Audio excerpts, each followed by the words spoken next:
สร้างเงินเพิ่มอ่ะ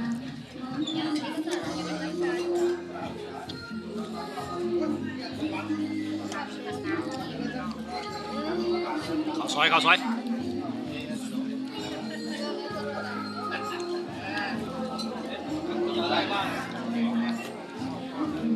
ข้าวซอยน้ำกึ่งมาเลย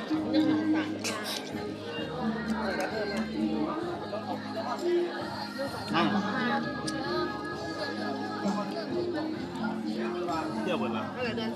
เที่ยวหมดละโอ้สาวกินข้าวซอยเนี่ยเอาเนี่ยนี่ศิลา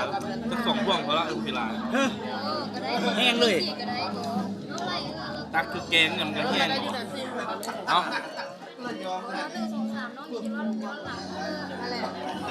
ตัวย้อนหลังเนี่ยนะมาได้พร้อมชั้น5 บาท